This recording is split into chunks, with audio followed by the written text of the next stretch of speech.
Welcome to another episode of United We Stand. तो और एक ब्रेकिंग न्यूज आ गया है from Manchester United Jadon Sancho को लेके। तो इस वीडियो में बात करेंगे कि जेडन सैंचो अगर रुकता है तो उसका क्या कॉन्सिक्वेंसेस हो सकता है, और अगर वो चला जाता है तो उसका क्या इफेक्ट हो सकता है यूनाइटेड में। और उसी के साथ जितने भी सारे लेटेस्ट अपडेट्स हैं उन पे भी बातें करेंगे। तो बिना टाइम खराब किए चल इस वीडियो को शुरू करते हैं। तो सबसे पहले let's address the elephant in the room, वो है कि जेडन सैंचो का जो सिचुएशन अभी है उसको लेके। तो कल रिपोर्ट्स निकला है कि जेडन सैंचो के साथ एरिक टेनेक का एक मीटिंग हुआ है और वहां पे एक पॉजिटिव आउटकम निकल के आया है। लास्ट ईयर जो मैटर था उन दोनों के बीच, वो मैटर का अभी सुलह हो चुका है। और उसी के साथ जेडन सैंचो के फोटोग्राफ्स भी आने लगे, जहां पे हम देख सकते हैं कि वो टीम के साथ ट्रेनिंग कर रहे हैं। तो कुछ देर बाद फब्रिजो ने भी इस चीज को लेके एक रिपोर्ट डाला था। तो पहले रिपोर्ट को एक बार गो थ्रू कर लेते हैं, उसके बाद बातें करेंगे डिटेल में। तो उसने ट्वीट किया था कि Jadon Sancho held positive face to face meeting with Erik ten Hag this week and they have clarified the situation. Both Ten Hag and Sancho agreed to draw a line on their disagreement and move on. Jaden available for preseason games. He's now back in the training. तो this is something we are not obviously expecting. लेकिन ये जो news है इसका हम लोगों को ये चीज पहले समझना होगा कि इस न्यूज का इंटरप्रिटेशन क्या क्या हो सकता है। तो देखिए, पहला जो इंटरप्रिटेशन है, जो अगर लिटरली मैं पकड़ के चलूं, जो ये रिपोर्ट आया है उसको अगर मैं लिटरली पकड़ के चलूं, तो एक इंटरप्रिटेशन ये हो सकता है कि सच में एरिक टेन हैग और जेडन सैंचो के बीच जो मीटिंग हुआ है उसका रिजल्ट फ्रूटफुल रहा है। और जेडन सैंचो और एरिक टेन हैग के बीच जो मसला था वो अगर हल होता है तो मेरे ख्याल से सैंचो ने अपोलोजाइज किया होगा। और उसके बाद शायद फ्यूचर में सैंचो का जो रोल हो सकता है उसको लेके इन दोनों के बीच डिस्कशन हुआ हो। तो ये हुआ आपका एक इंटरप्रिटेशन।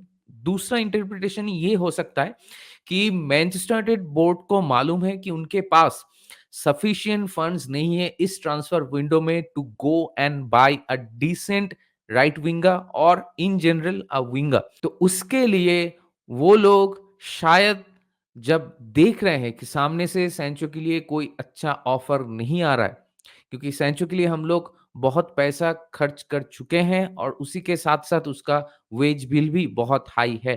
तो इसीलिए शायद उन लोगों को ये चीज एहसास हो गया है कि इसको तो हम बेच नहीं पाएंगे और कोई भी क्लब इसको ऐसा सैलरी भी नहीं दे पाएगा, इसीलिए बिड भी नहीं कर रहा है। शायद तो हम लोग इसको टीम में इंटीग्रेट कर लेते हैं। और उसके लिए क्या करना होगा, उसके लिए सैंचो और एरिक टेन के बीच का जो मसला था लास्ट सीजन में उसको खत्म करना होगा और उसके लिए सैंचो को अपोलोजाइज करना होगा। तो शायद बोर्ड ने भी सैंचो को प्रेशराइज किया हो to apologise and fix the things between him and Erik ten Hag, या फिर बोर्ड ने शायद सैंचो को ये रियलाइजेशन दिया हो कि तुम्हारे लिए कोई और क्लब्स नहीं आ रहा है तो तुमको यहीं पे रहना होगा।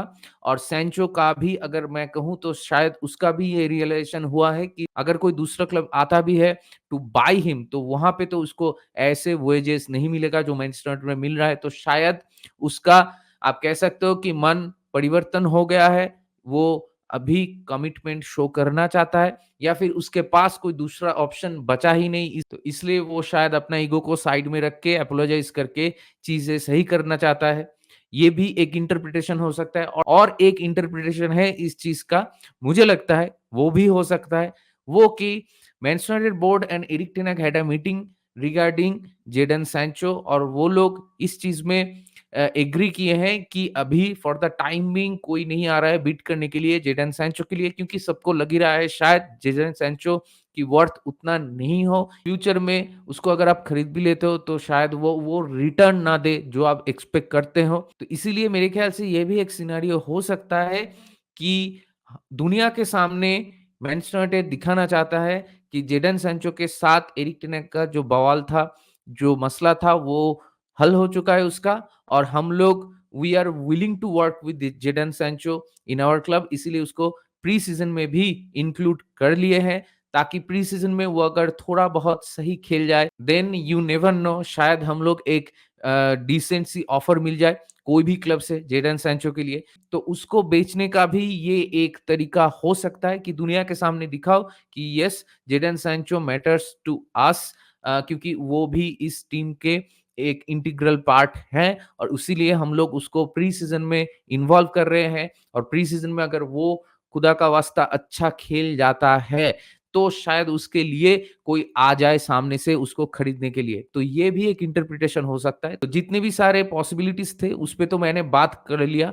अभी ये समझना ज़रूरी है हम लोगों के लिए कि अगर सैंचो रुक जाता है, तो उसका क्या कॉन्सिक्वेंसेज़ हो सकता है मैनचेस्टर यूनाइटेड में, और अगर सैंचो चला जाता है, तो उसका भी कैसा-कैसा इफ़ेक्ट्स हो सकता है मैनचेस्टर यूनाइटेड पे। सबसे पहले तो ये है कि अगर सैंचो चला जाता है, जो सिनेरियो हम लोग पहले से सोच के रखे थे कि सैंचो को हम लोग बेचेंगे ही बेचेंगे, वो आपका लोन मूव हो या फिर परमानेंट मूव हो, ज़्यादा से ज़्यादा लोग तो यही चाह रहे थे कि वो परमानेंट मूव हो। लेकिन अगर कोई परमानेंट मूव नहीं होता और सैंचो अपोलोजाइज़ नहीं करता, ये इन दोनों के बीच हल नहीं निकलता, तो हम लोग को उसको लोन आउट ही करना पड़ता उस सिचुएशन में। तो कोई नहीं, हम लोग यही सोच रहे थे कि सैंचो चला जाएगा। अगर सैंचो चला जाता तो हम लोगों के पास राइट विंग में ऑप्शन क्या बचता? हम लोगों के पास रहता अमाद डियालो और एंटनी, और उसके साथ फकुंदो पेलिस्त्री।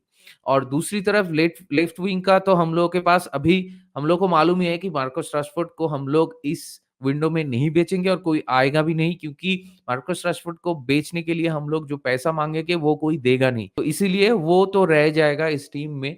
तो लेफ्ट हैंड साइड में आपका मार्कस राशफोर्ड के साथ गार्नाचो होगा, और आगे होगा ज़र्गज़ी और हॉयलैंड, और आपका नंबर 10 में होगा ब्रूनो और मेसन माउंट। तो ये जो पोज़ीशंस है ये तो फिक्स है, लेकिन राइट विंग में हम लोग के पास, जैसे कि मैंने बोला, 3 ही ऑप्शंस बचते हैं अगर सैंचो चले जाता है तो। और उस सिचुएशन में मेरे ख्याल से हम लोग अमाद डियालो और एंटनी को इंक्लूड करेंगे ज़्यादा, और फकुंदो पेलिस्ट्री को हो सकता है कि हम लोग लोन आउट कर दें। लेकिन अगर सैंचो रुक जाता है, तो उसका क्या कॉन्सिक्वेंसेस हो सकता है? तो उसका कॉन्सिक्वेंसेस यही है कि अगर सैंचो रुक जाता है, तो हम लोग के पास राइट विंग में 4 ऑप्शन हो जाता है। एक हो जाता है आपका सैंचो, दूसरा एंटनी, तीसरा अमाद डियालो, चौथा फाकुंदो पेलिस्ट्री। तो ये सिचुएशन में भी मेरे ख्याल से फाकुंदो पेलिस्ट्री को हम लोग लोन आउट करेंगे, या फिर हो सकता है कि परमानेंटली बेच दे, क्योंकि सैंचो का जो वेज है वो बहुत ज़्यादा है। और दूसरी तरफ अगर सैंचो को आप रख रहे हो अपनी टीम में, तो मेरे ख्याल से सैंचो को तो आप फर्स्ट 11 प्रॉमिस करोगे ही, और सैंचो भी चाहेगा फर्स्ट 11 में खेलने के लिए, नहीं तो उसका तो कोई फ्यूचर नहीं है वैसे भी। तो वो ट्रेनिंग में अपने आप को प्रूव करने की कोशिश करेगा, फर्स्ट 11 में घुसने की कोशिश करेगा। अगर वो चीज़ कर लेता है, जो कि मेरे ख्याल से हो भी सकता है, तो क्या होगा, आपके पास सिर्फ सैंचो को तो आप पहले पिक करोगे, तो अमाद डियालो यहाँ पे फिर से लास्ट सीजन की तरह हो सकता है कि अमाद डियालो नेग्लेक्टेड हो जाए, क्योंकि आप एंटनी को तो थर्ड चॉइस ऑप्शन की तरह ट्रीट नहीं कर सकते, क्योंकि उसको भी आप बहुत ज़्यादा पैसे देके लेके आए। तो यहाँ पे आइडियल चीज़ ये हो सकता है कि अगर सैंचो रुक जाता है, तो आपको एंटनी को सेल करना ही होगा। लेकिन एंटनी को सेल करने के लिए आप प्रैक्टिकली सोचिए, रियलिस्टिकली सोचिए, एंटनी को अगर हम लोग सेल करना चाहते भी हैं, कौन-सा क्लब आएगा ये ट्रांसफर मार्केट में जो एंटनी के लिए 20 मिलियन भी देने को राज़ी होगा? मेरे ख्याल से कोई नहीं। तो अगर एंटोनी के लिए कोई नहीं आ रहा है, इसका मतलब एंटोनी के साथ हम लोग स्टक हो गए। अगर जेडन सैंचो भी रुक जाता है, तो हम लोगों के पास फिर से 3 तो मिनिमम राइट विंगर होगा ही, जहाँ पे मुझे डर है कि फिर से शायद सैंचो और एंटोनी इन दोनों के चक्कर में फिर से अमाद डियालो नेग्लेक्टेड ना हो जाए। क्योंकि अमाद डियालो डिज़र्व करते हैं इस टीम में इस साल ज़्यादा टाइम। लास्ट सीजन में भी जब उसको मौका मिला था, he had a brilliant game, he had a very good game, क्योंकि वो टेक्निकल प्लेयर है, यंग है, प्रॉमिसिंग है, तो उसको मेरे ख्याल से वो वक्त, वो मौका मिलना चाहिए based on the performances he had given us. मेरे ख्याल से अगर सैंचो चला जाता है, तो हम लोग के लिए चीजें थोड़ा आसान होगा, और अगर सैंचो रुक जाता है, तो हम लोग के लिए चीजें थोड़ा कॉम्प्लिकेटेड हो जाएगा।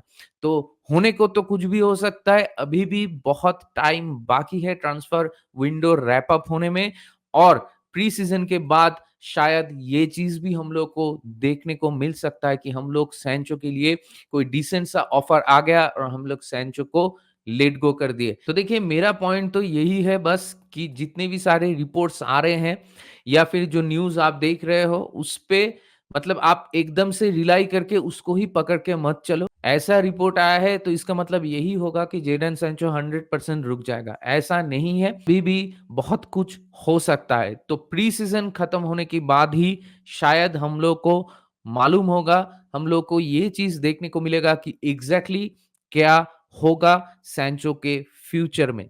तो जेडन सैंचो की इस सिचुएशन को लेके आप लोगों को क्या राय है? आप लोगों का क्या ओपिनियन है? ये मुझे ज़रूर बताएँ। क्या आप लोगों को लगता है कि ये जो न्यूज़ निकल के आया है वो लिटरली यही चीज़ दर्शाता है कि जेडन सैंचो और एरिक टेन के बीच एक्चुअली में सुलह हो गया है? जेडन सैंचो ने एपोलोजाइज़ किया है एरिक टेन को और उसके बाद ही शायद उसको हम लोग इस सीज़न में अपनी टीम में इंक्लूड करने के लिए सोच रहे हैं। तो आपको क्या लगता है वो मुझे ज़रूर बताएँ। अभी चलिए आगे बढ़ते हैं और भी जितने सारे अपडेट्स हैं उस पे थोड़ा-थोड़ा बातें कर लेते हैं। तो डिलीट को लेके कोई लेटेस्ट न्यूज़ तो अभी तक नहीं आया है। लास्ट जो रिपोर्ट आया था उसके बाद से और लास्ट रिपोर्ट यही था कि डिलीट का एग्रीमेंट तो हो चुका है। दोनों क्लब के बीच अभी फाइनल प्राइस और स्ट्रक्चर को लेके बातें चल रहा है। एंड बहुत जल्दी हीरोइको सुनने को मिलेगा। तो आई वाज़ एक्सपेक्टिंग हीरोइको येस्टरडे लेकिन वो तो हुआ नहीं। तो देखते हैं कब तक ये हीरोइको आ जाता है। और दूसरा जो अपडेट है वो है कि जॉनी इवांस को कॉन्ट्रैक्ट एक्सटेंशन दिया गया है। उसका रोल आप कह सकते हो एक डुअल रोल रहेगा, मतलब वो एज़ अ मेंटर भी काम करेगा और as a fifth choice player भी रहेगा हम लोग की टीम में। और लेनी यूरो और ब्रेंथवाइट को लेके भी कोई नया अपडेट नहीं है। जो लास्ट अपडेट मैंने शेयर किया था वही है अभी तक। कोई नया अगर मूवमेंट होता है तो ऑब्वियसली मैं आप लोगों को बताऊँगा। और उसी के साथ-साथ सबको ही मालूम है कि जिरोना में डॉनी वैन डर बीक का मूव सक्सेसफुली कंप्लीटेड हो चुका है और उसके बाद मेसन ग्रीनवुड को लेके भी अभी तक कोई नया अपडेट नहीं आया है। लास्ट अपडेट फैब्रिज़ियो का ही है कि Marcel is still working on the deal. और उसके बाद और एक अपडेट आया है रिगार्डिंग एन आउटगोइंग और वो है विली कामवाला। तो उसका जो रिपोर्ट आया है फैब्रिज़ियो का वो मैं आप लोगों के साथ एक बार शेयर कर लेता हूँ। तो जैसा कि आप देख सकते हैं कि फैब्रिज़ियो ने पोस्ट किया है कि Villarreal are closing in on a deal to sign Willy Kamwala from Manchester United. Understand it will be a permanent transfer fee around 10 million euro, and the deal also includes a future buyback clause for Manchester United. Final details then here we go soon. तो Willie कामवाला को छोड़ने के पीछे जो logic मुझे लग रहा है वो यही होगा कि एरिक टेन हाग ने शायद यही कहा होगा कि उसको तो अभी गेम टाइम हम लोग प्रॉमिस नहीं कर सकते उतना ज़्यादा, क्योंकि हम लोग नए सेंटर बैक खरीद रहे हैं, तो इसीलिए शायद हम लोग उसको लेट गो कर रहे हैं। और एक चीज़ देख के मुझे अच्छा लगा कि देखिए जो अमाउंट मिल रहा है 10 मिलियन यूरो मेरे ख्याल से वो डिसेंट ही है, क्योंकि वो अकेडमी का प्लेयर है और दूसरी तरफ आप उसके लिए हम लोग बाई बैक क्लॉज़ रखे हैं। ये चीज़ मुझे अच्छा लगा कि हम लोग ऐसे नहीं करते हैं कि सेल ऑन क्लॉज़ रखते हैं, बाई बैक क्लॉज़ रखते हैं, तो ऐसा हम रिसेंट ट्रांसफर मार्केट में बहुत कम बारी किए हैं। तो मेसन ग्रीनवुड का भी जो चल रहा है मार्सेल में, उस पे भी हम लोगों ने आपका सेल ऑन क्लॉज़ रखा है, बहुत ही भारी भरकम। और ये वाले डील में भी हम लोगों ने एक बाई बैक क्लॉज़ रखा है। अगर फ्यूचर में आपको लगे तो आप फिर से उसके लिए मूव कर सकते हो। तो it is good to see कि we are adapting to this new policies in the transfer market, जो कि होना ही चाहिए, जो कि नॉर्मल है अभी।